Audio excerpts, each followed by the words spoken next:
गुरु भक्ति योग।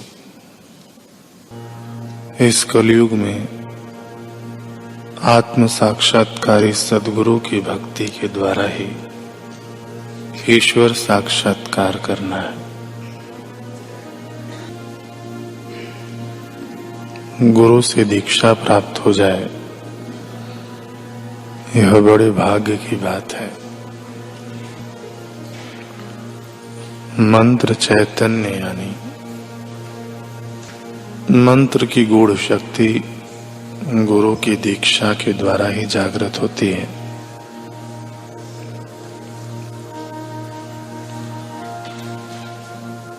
आध्यात्मिकता की खान के समान गुरु की सहाय के बिना आध्यात्मिक प्रगति संभव नहीं है।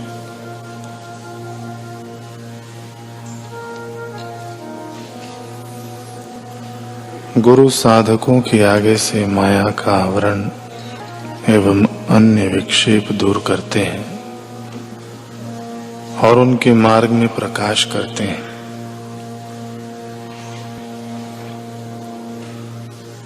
माता को देव समान समझो, पिता को देव समान समझो, गुरु को देव समान जानो, अतिथि को देव समान जानो।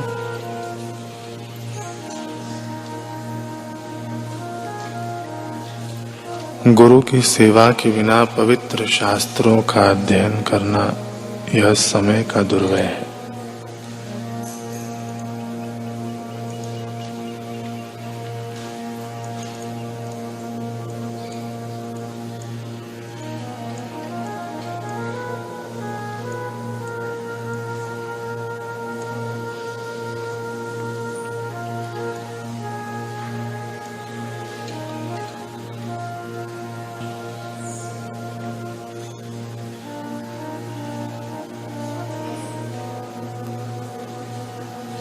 कल हमने सुना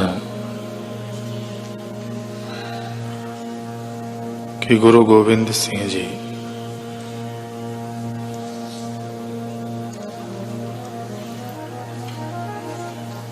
शमीर और लखमीर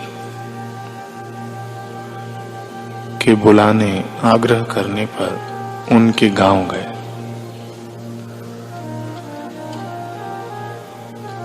यहाँ शमीर और लखमीर ने गुरुजी की खूब सेवा करनी शुरू कर दी, पर शायद अभी शिष्यों के वायदे का इम्तिहान होना बाकी था। अभी गुरु सेवा में 2 ही दिन बीते थे कि उनके पास सरहिंद के सूबेदार यानी नवाब वजीर खां की चिट्ठी पहुंची। उसने दोनों भाइयों को सख्त हिदायत देते हुए लिखा था, अगर अपनी जान की सलामती चाहते हो तो गुरु को पकड़कर तुरंत मेरे हवाले कर दो। अंतर्यामी गुरुदेव तो सब जानते थे, पर यह परिस्थिति खड़ी करके अपने शिष्यों का अंतर्मन टटोल रहे थे। देखना चाह रहे थे क्या ये सिर्फ सेवा की बातें करना जानते हैं या फिर सेवा मार्ग पर दृढ़ होकर चलना भी जानते हैं। पर सच में शमीर और लखमीर पातशाह के वे सच्चे संत सिपाही थे जिन्होंने गुरु के आदर्शों को आचरण में उतारा था। गुरु ज्ञान को लेकर रख नहीं लिया था, बल्कि अध्यात्म द्वारा, अभ्यास द्वारा स्वयं को उसके साँचे में ढाला था।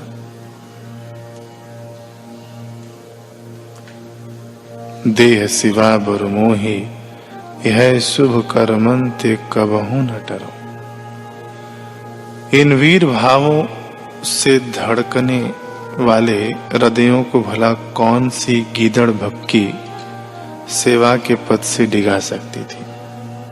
इसलिए अपनी जान की परवाह न करते हुए शमीर और लखमीर ने वजीर खां को जवाबी चिट्ठी भेजा। उसमें लिखा कि हे सूबा सरहिंद, हमारे कलगीधर पातशाह श्री गुरु गोविंद सिंह जी तो पीरों के पीर हैं। हमें जान की धमकी देने से पहले तू अच्छे से समझ ले कि हमारे मुर्शिद हमारी जान से भी बढ़कर हैं। उन्होंने हमें जीने की वजह दी, इसलिए वे ही हमारी जिंदगी के मायने हैं। बरसों की दुआओं के बाद हमने उनकी सेवा का मौका पाया है। इस सेवा को छोड़ हम अपनी किस्मत में कील नहीं ठोक सकते। गुरु से दगा कर जीते जी हम बेवफाई का बोझा नहीं ढो सकते। इसलिए तू अपनी हिदायतें अपने पास रख।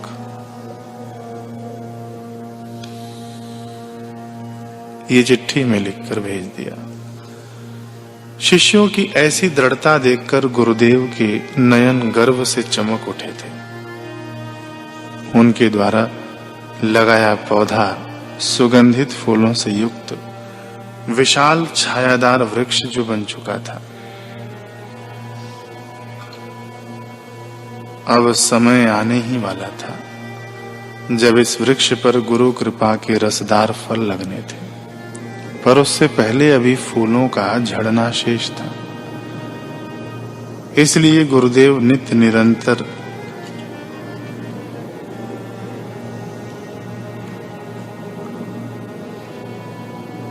दोनों भाइयों को अपना सानिध्य प्रदान कर संबल देने लगे। वे दोनों भी प्राणपन से सद्गुरु के सेवा कार्य में रत रहते। लखमीर तो कभी कभार सेवा छोड़कर गुरुदेव के दर्शन कर जाता, पर शमीर सदा ही गुरु सेवा में तत्पर खड़ा रहता। हर रोज आसपास के गांव से संगत गुरुदेव के दर्शन करने के लिए आती। शमीर संगत की सेवा में भी कोई कमी न छोड़ता। गुरु की संगत को गुरु का ही रूप जान अपनी जी जान लगा देता। प्रतिदिन गुरु महाराज जी के लिए भोजन भी बनाता, उसे थाल में सजाकर स्वयं ही गुरु को परोसता। जितना उसका बाहरी व्यवहार निर्मल था, उससे कई गुना अधिक उसका अंतःकरण पवित्र था। बस एक ही धुन उस पर सवार रहती कि जब तक गुरु महाराज जी यहाँ हैं, उनकी सेवा का लाभ ले लो, कहीं कोई चूक न हो जाए। शमीर की ऐसी शुद्ध भावयुक्त सेवा भला फलित हुए बिना कहां से रह सकती थी। एक दिन शमीर ने जैसे ही भोजन परोसा तो एकाएक गुरुदेव ने उसकी ओर बड़े प्रेम भाव से देखा और कहा, शमीर, हम तुम्हारी सेवा से अति प्रसन्न हैं। हम तुम्हें कुछ देना चाहते हैं। मांगो, तुम्हें क्या चाहिए? शमीर ने दोनों हाथ जोड़े और सिर नवाते हुए कहा कि हे सच्चे पातशाह, आपने तो पहले ही इस नाचीज को बहुत कुछ दे दिया है। अपनी सोहबत में रखकर अपनी खिदमत करने का मौका दे दिया। यह क्या कम है? बस यूं ही आपका दीदार और सेवा मिलता रहे, यही इस बंदे की इल्तिजा है। गुरुदेव ने मुस्कुराकर कहा,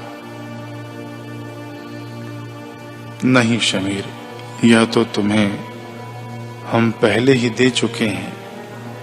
इसके अलावा कुछ और हमसे मांग लो। इसे तुम हमारी आज्ञा ही समझो।